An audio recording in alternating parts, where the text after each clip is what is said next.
Assalamualaikum warahmatullahi wabarakatuh. Kelompok kami akan merepresentasikan teori perkembangan moral Kohlberg. Di sini ada anggota kelompok. Yang pertama ada Bramadi Baskoro, lalu saya sendiri Adnan Berlanda, yang ketiga ada Dinova Netmaja, yang keempat ada Rahmadea, yang kelima ada Rima Andi. Di sini saya akan menjelaskan definisi dari teori Kohlberg. Kohlberg sebelum menguraikan 6 tahap perkembangan moral, terlebih dahulu memberikan definisi tentang moral. Menurutnya, istilah moral menunjuk pada pertimbangan moral atau putusan berdasarkan atas pertimbangan moral itu. Rujukan utama dari istilah moral adalah penilaian, bukan perilaku atau akibat dari tindakan moral. Objek rujukan moral juga tidak dapat bersifat sosiologis, misalnya suatu peraturan, sebab yang membuat bersifat moral bukanlah legalitas peraturan, melainkan sikap pribadi terhadap peraturan tersebut. Definisi mengenai moral tersebut terkait erat dengan tahapan perkembangan moral, bahwa tahap-tahap moral menjadikan suatu rangkaian tetap dengan tahap yang lebih tinggi dan secara struktural lebih memadai daripada tahap-tahap sebelumnya. Menurut Kohlberg, terdapat 6 tahap atau stage dalam perkembangan moral dan terkait satu sama lain dengan 3 tingkat level masing-masing terdiri dari 2 tahap. Tahap-tahap tersebut bersifat invarian, artinya bersifat tetap dan tidak dapat diubah atau dibalik, yang mesti dia lewati setiap orang.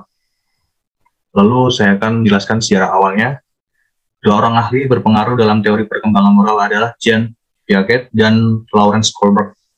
Dalam membahas teori perkembangan moral Kohlberg, kita tidak dapat melepaskan dari karya Piaget tentang perkembangan moral. Piaget merupakan peletak dasar teori perkembangan moral dengan pendekatan kognitif.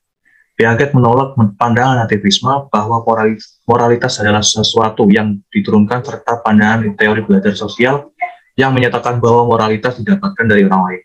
Piaget dan kemudian dikembangkan oleh Kohlberg membuktikan bahwa pertumbuhan dalam penalaran moral adalah proses perkembangan moral yang merupakan suatu pembentuk struktur kognitif.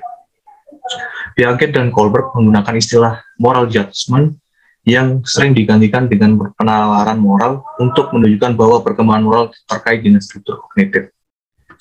Lalu selanjutnya ada prakonvensional yang akan dijelaskan oleh rekan saya. Baik, untuk yang selanjutnya, sebagaimana tadi sudah dijelaskan bahwasanya memang Kohlberg membagi fase ini dalam 3 fase besar, sehingga fase yang pertama adalah prakonvensional pada usia 4 hingga 10 tahun. Yang pertama adalah orientasi patuh dan takut pada hukuman, seperti yang ditunjukkan dalam contoh ya. Yang mana anak cenderung egosentris dan patuh, manakala sang pemberi otoritas yang biasanya merupakan orang tua mereka sendiri tidak memberikan hukuman atau bahkan ganjaran. Dalam orientasi patuh dan takut pada hukuman ini, anak akan cenderung melakukan pengulangan terhadap suatu perilaku, manakala dia diberi ganjaran begitu. Jadi anak mengetahui hal itu adalah perilaku yang patut diteruskan, atau sebaliknya akan dihentikan manakala sang orang tua memberikan satu hukuman. Kemudian kita bergeser kepada orientasi naif egoistis atau hedonism instrumental, yang mana anak diintervensi oleh otoritas eksternalnya, namun ia mulai mempertimbangkan alasan di balik perbuatannya, sebagaimana yang telah disampaikan oleh Dwianti pada tahun 2013. Pada fase ini anak memiliki orientasi pada dirinya sendiri, perspektif dia adalah mementingkan dirinya sendiri. Namun akan ada sisi timbal balik di sana, seperti hal yang dicontohkan dalam gambar, anak akan berbagi makanan, manakala kawannya juga ingin membagikan makanannya kepadanya. Ya, berikutnya fase konvensional. Fase moralitas konvensional yaitu ketika manusia menjelang dan mulai memasuki fase perkembangan jiwa pada usia 10-13 tahun yang sudah menganggap moral sebagai kesepakatan tradisi sosial. Di dalam fase konvensional ini terdapat 2 tahap. Tahap pertama yaitu orientasi citra anak yang baik. Anak dan remaja berperilaku sesuai dengan aturan dan patokan moral agar dapat memperoleh persetujuan orang dewasa, bukan untuk menghindari hukuman. Contohnya, membantu teman dan tidak berbuat jahil kepada teman. Kemudian tahap kedua yaitu orientasi hukum dan peraturan. Anak dan remaja memiliki sikap yang pasti terhadap wewenang dan aturan. Untuk contohnya, mereka tidak bolos sekolah, tidak mencuri.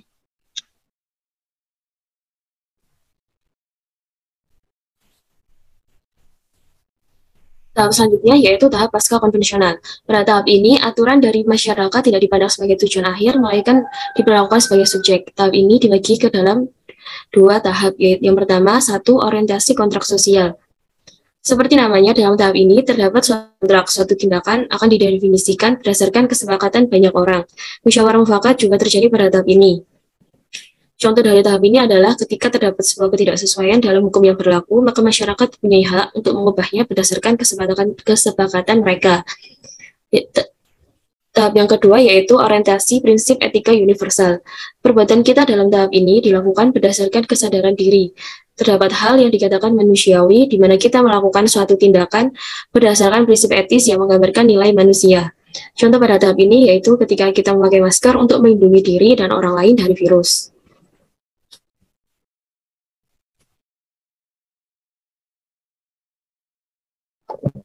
Kemudian ada kelebihan teori dalam 6 tahap perkembangan yang diusulkan Kohlberg tidak lepas dari pengaruh Piaget dan tulisan tentang tahap perkembangan karya filsuf John Dewey. Meski demikian, Kohlberg dapat melampaui apa yang sebelumnya Piaget dan John Dewey tidak dapat uraikan tentang pola berpikir asing pada anak muda. Kohlberg kemudian mengkategorikan pola yang asing ini dalam tahap kualitatif sementara, dengan menambah 3 tahapan yang sebelumnya diformulasikan oleh Piaget yang kemudian hari kita kenal sebagai teori 6 tahap Kohlberg yang tidak berubah-ubah lintas budaya dan rentang hidup dalam ruang lingkup.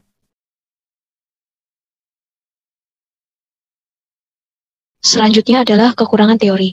Dalam disertasinya pada tahun 1955, Kohlberg mengatakan bahwa teorinya belum tentu sebuah teori yang universal.